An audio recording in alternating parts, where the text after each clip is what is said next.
ছেলেকে নিয়ে আসছে, এসে বলছে এই পুলিশকে তুমি সালাম দাও, আল্লাহর বান্দা এখনো বেঁচে আছেন, পুলিশকে সালাম দাও। বলে বাবা সালাম দিব তো কি করবো? বলে তুমি সালাম দাও, আর পরেরটা আমি করতেছি। সালাম দিয়েছে, মুসাফা করতেছে।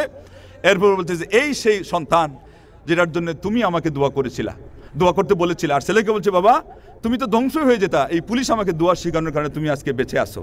আর কিভাবে বেঁচে আসো এটা বলো। বলে সেটা কোনটা? সেটা হলো বলতেছে যেই দিন যেই মুহূর্তে, আজকে তো আর তারিখ সময় মিলেছে, কষ্ট হয় না তাই না, যোগাযোগ সহজ।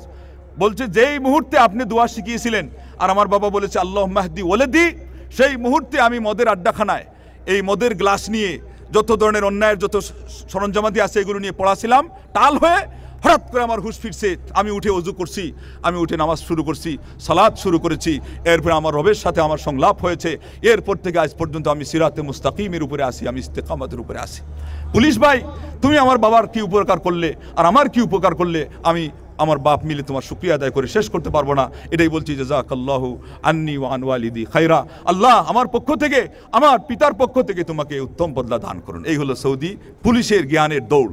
এখন যা পারেন করেন, যা পারেন মন্তব্য করেন। আল্লাহ রাব্বুল আলামিন আমাদের সবাইকে তৌফিক দান করেন যে আমাদের দেশের পুলিশের মধ্যে